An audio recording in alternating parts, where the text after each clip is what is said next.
Good afternoon, everyone. Welcome to the broadcast today.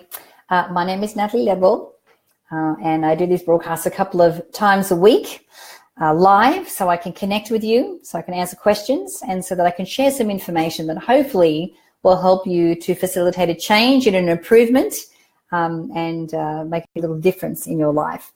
So if you are here on the broadcast, please make sure that you say hello.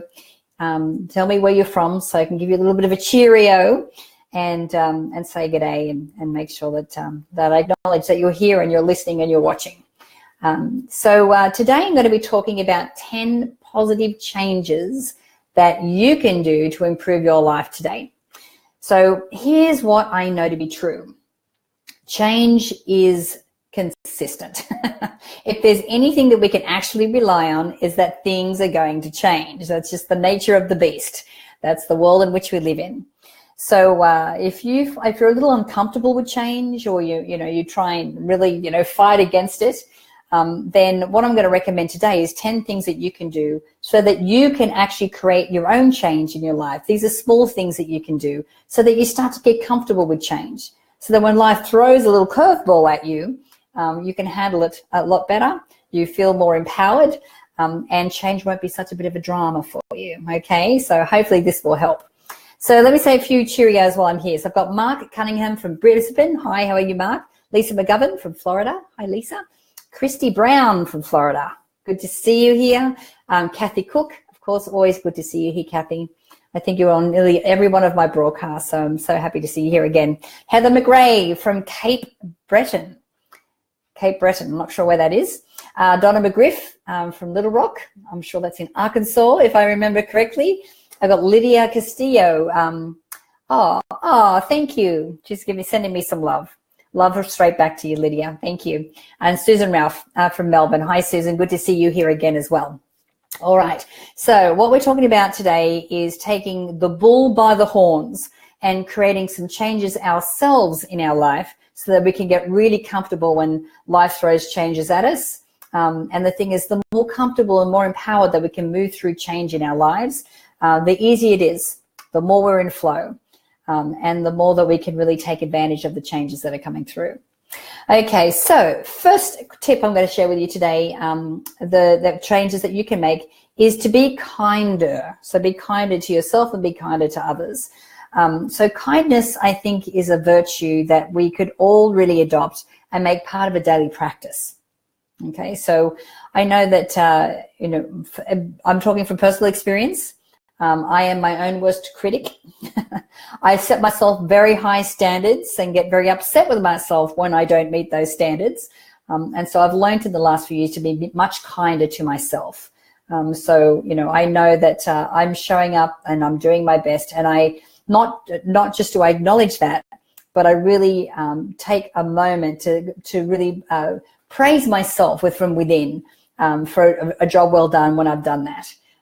Also, and this is only a small thing, but I know that, when I speak on stage, when people used to clap, I used to turn around and walk off, because I was like, okay, and because I'm already in my mind thinking, well, all the things that I did wrong in my presentation. But now even that small little thing of being kind to myself and staying on stage and, acknowledging the clap and then walking off. And not just kind to ourselves, but kind to other people as well. When you think about it was Bambi's mother, or Thumper's mother, if you don't have anything nice to say, don't say anything at all. But we're not talking about just that. We're talking about actually coming from a place of kindness, being kind, acting kind, and doing what you can to show that to others. And that could just be, being there for a friend, who's in need. I have a girlfriend of mine I was talking to today who had probably one of the worst years of her life last year. And we were speaking on the phone. It's the first time we've been able to speak for months. And she's just like, you know what, Nat? She goes, thank you for not giving up on me. And she goes, I hope you didn't take it personally that I didn't call you back. I went, no, I know that you were going through a tough time. And the way that I showed my kindness was just to always keep calling a little bit, waiting, and then being there for when she needed to chat. So think of different ways that you can make kindness a practice, okay? Number two, so that was number one. Number two is to be present while you're eating, Okay, this is interesting. But how many times, and we all seem to have that one food that's our Achilles heel. It could be ice cream. It could be, potato chips, which are the two top that come to mind. But, you, when you take it out of the cupboard or the fridge and you go to sit down and in your mind, you're like, I really shouldn't take the whole tub, or I shouldn't bring the whole packet. I should just take some out and, and you think, but I'm only going to eat a little bit. And then next, you look down, the thing's empty. You're like, well, there must have been a hole in the bottom of the packet. But it's because we're eating unconsciously, or what we're doing is we're trying to work and eat at the same time.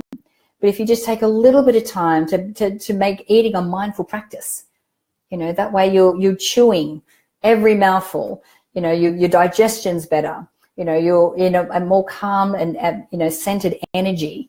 And you're probably taking time to really appreciate, the nutrition that you're eating, which all goes into, making sure it's a much more pleasant experience. So try and be present when you're eating your meals as well. That really helps to make a change too. Let's see, Jim Schneider. I want to say hello to Jim from Colombia. How are you? Good to see you here again. Anari and Kitoko is Sunshine Hope. Hi, how are you? Jim is saying perfectionism is a bear to deal with. Yes, we do set very high standards for ourselves, isn't it? And perfectionism is actually a bottleneck between us and our success.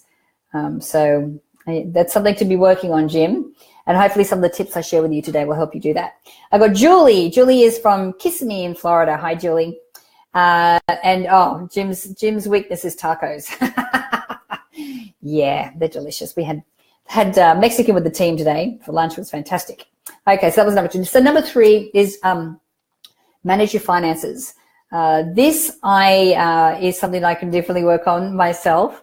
But one of the best investments that we made here at My Movies was bringing on an incredible accounting team that really helped us to keep up to date and forensically be managing, everything that's coming in and out of the company.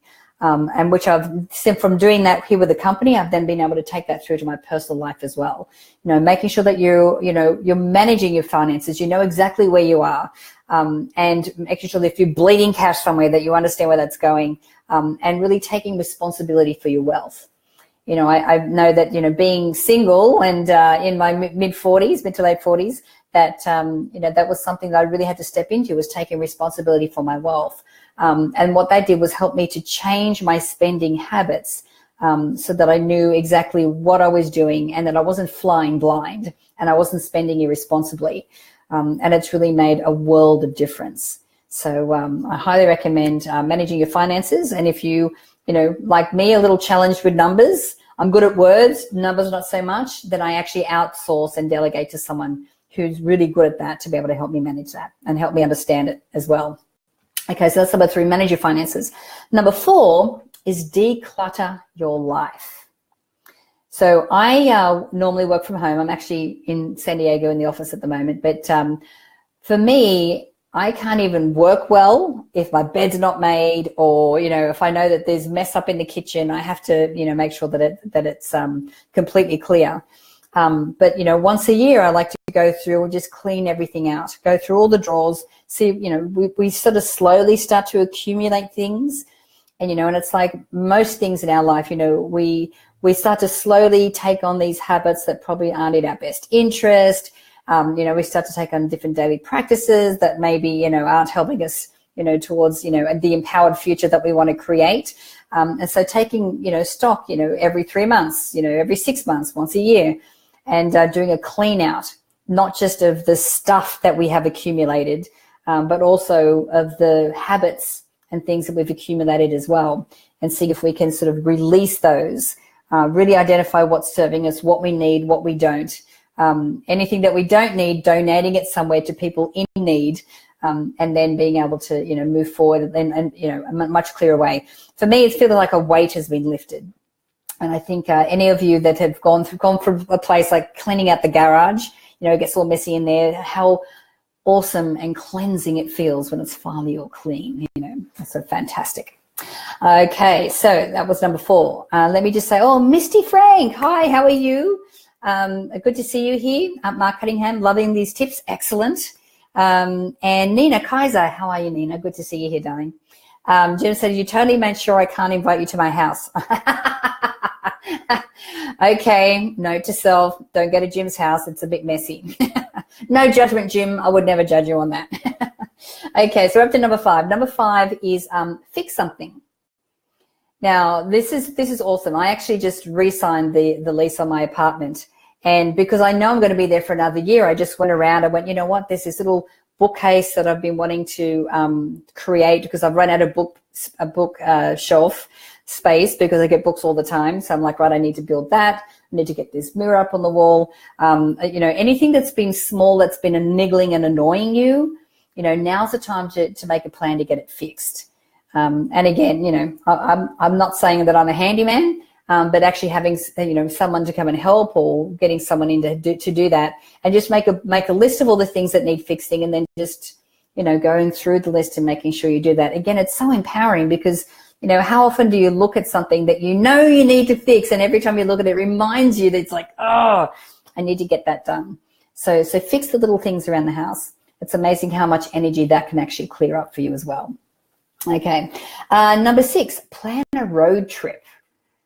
This is an interesting one. And it's saying, you know, if you leave your house for a couple of days to visit different places that you've never been, it gets you out of the, you know, the rote, out of the routine that you're in, and it can completely introduces a different kind of change. So plan somewhere. You may need to plan it in advance, but plan somewhere that you haven't been before. So this is like, it's a whole new, you know, discovery. You know, and maybe you don't just go on your own. Maybe you bring a bunch of friends, or maybe you choose someone special to do that with. There could be like a family member. It could be a son or a daughter or whatever. But plan something and make it an adventure. And rather than just going, okay, getting in the car and like, right, we're going to drive a breakneck speed so I can get to my destination.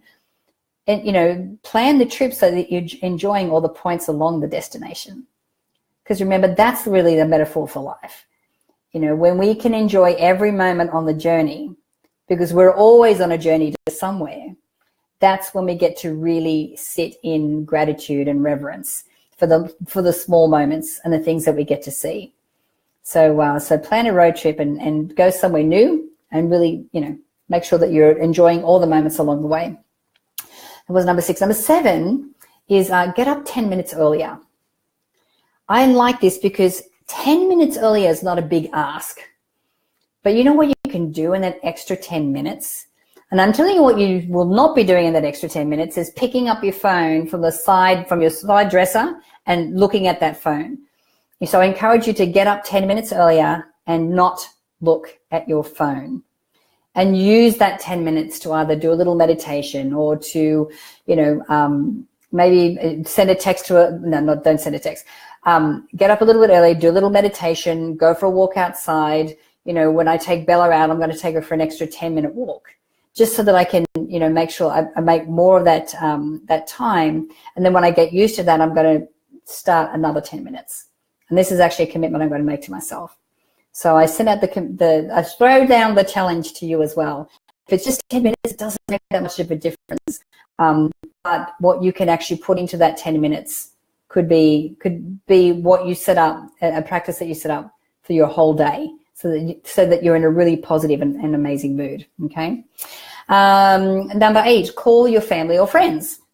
Obviously not in the first 10 minutes of the day. But I actually, when I was speaking to my girlfriend today that I hadn't spoken to for some time, I said to her, and this is what I do with a lot of my girlfriends that are long distance, I'm like, let's set up a Skype date. Let's put it on the calendar. Well, you know, it can be in the evenings. We'll get a glass of wine, and then we can talk on video. That way we feel like we're actually together. It feels like that we're in the room together. We're getting to catch up. It's like we're having a real social engagement, even though we could be countries apart or states apart. So make a point of doing that. And if you have to, you know, put it on the calendar, schedule it in so you do make the time. And that way you can make sure that you're keeping up with all of your friends and family in a really empowering way as well. Okay. Number 9, go to the doctor. Hold on a minute. I don't know about this one. Go to the doctor. Even if you're not sick and nothing hurts, go to the doctor for a quick checkup. so you can identify any underlying diseases at early stages. Okay, this one's a bit depressing. I don't know about this one. So let's say this about number 9. I believe that it is important for us to stay up to date with our health. And actually, I had a checkup when I was back in Sydney with my doctor there, and now that I'm getting towards the 50 mark, he's like, there's all these extra tests and things that you need to do. I'm like, okay, thanks. But, keeping on top of that, being proactive, and obviously making sure that you have a healthy lifestyle. But, any kind of preventative work that you can do to make sure that you're staying in optimal health, I highly promote. Not just going to the doctor, but, making sure that your nutrition is great, making sure that your exercise is great. Maybe you want to be checking in with a naturopath or some kind of, natural health practitioner that can really help to do some tests that are going to, make sure that your body's working in optimal amount. And if you're feeling any kind of aches and pains, don't ignore it. Okay, make sure that you are proactive and that you investigate and stay on top of things. Okay, so that was number 9. Number 10, which really goes without saying, is express your feelings. It doesn't do any of us any good to be suppressing our feelings. I love to go to a movie and have a really good cry sometimes, because it can be very cathartic and it can be really nice and releasing to get that out. Laugh, cry, talk to friends, if there's something that's bothering you, find someone that that you can trust, that, has a good vault, situation where you can really just kind of, get your feelings out and vent. And sometimes just talking through a situation can really make the world of difference, and really help to shift your energy. And also show up like that for somebody else as well. If you can see someone who's been having, a tough day or a tough week or a tough month, offer to have a chat with them and open up a space. You don't need to talk, you don't need to offer your opinion, you don't need to jump in. You just need to be there and listen and hold that space for them to be able to, in a safe place, be able to get all their feelings out, start to feel fantastic, and they can be exceptionally cathartic. So that was tip number 10. I hope that you really enjoy that as well. Let me have a quick little hellos that I've got here. Malcolm Free. Yes, the brain loves new experiences. Exactly. And that's what keeps us young, learning new things and having new experiences. Roz Batten. I do love my movies on my phone and meditating. Fantastic. Lydia's saying, I'm missing the entire thing. Oh, okay. It's all right, Lydia. The recording obviously stays up here for you to be able to look at later. Now, I don't know if you've noticed this, but I'm actually in a pretty good mood today. And one of the reasons for that is that I got a particularly amazing feedback or comment in my USM program just yesterday. And USM is my Ultimate Success Masterclass. It's like an online coaching program. It's 12 modules, and we've had over 20,000 people go through this program. We have so many different people going through, but this particular comment that came through on the forum is what makes it all worthwhile to me. So I just thought I'd share it with you because it really, really brightened my day, and hopefully it will brighten yours as well. So this is from Daria, and Daria is saying that she goes, I can't thank you enough for this program. I'm one of your intended millions of people that you want to improve their life, because that's exactly what happened to me. My goals when I started off was to set off a new business, and I did, to work on myself, to become my best possible self, and I feel I'm on the right path, to fulfill my passion of improving others' lives, and I do that every day now, and even to lose some weight and improve my overall well-being, and I'm in the best shape, and I feel the best that I have for the last 10 years. It took me longer than the 12 weeks, but I'm over the moon with my results no matter what. My relationship with my husband has changed incredibly. I don't take so serious now his negativity. She goes, we love each other more than ever, and it's all thanks to you, and I love you too.